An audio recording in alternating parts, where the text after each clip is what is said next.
C'est un projet qui date de plus de 30 ans, hein. C'est une obsession du maire du Tampon, hein,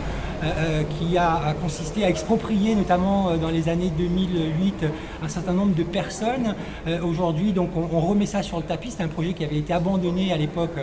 par Didier Robert et que André Tchianakoun a remis sur le tapis à nouveau. Il veut absolument faire ce projet coûte que coûte, mais derrière, c'est beaucoup de gaspillage d'argent. Avec un certain nombre d'habitants du Tampon, nous avons contesté le projet de voie express, un projet d'infrastructure routière sur plus de 5 km en milieu urbain, soi-disant pour résorber les embouteillages, mais qui en fait va aboutir à créer davantage d'embouteillages sur le Tampon. Et je crois qu'aujourd'hui il y a une vraie demande en fait des habitants de manière générale à La Réunion pour qu'il y ait des transports en commun qui soient mis en place. Et on voit bien que la seule réponse des collectivités, c'est toujours plus de routes et toujours plus d'embouteillages. Finalement, on passe un temps incroyable aujourd'hui à La Réunion dans les embouteillages. C'est beaucoup de stress et beaucoup de dépenses. Et donc, on voudrait enfin que nos élus suspendent ces projets qui ne sont pas encore réalisés pour qu'on puisse vraiment réfléchir à comment on se déplace sur le Tampon,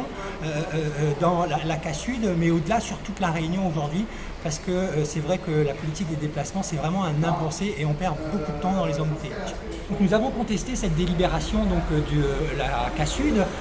puisqu'elle a organisé une concertation publique,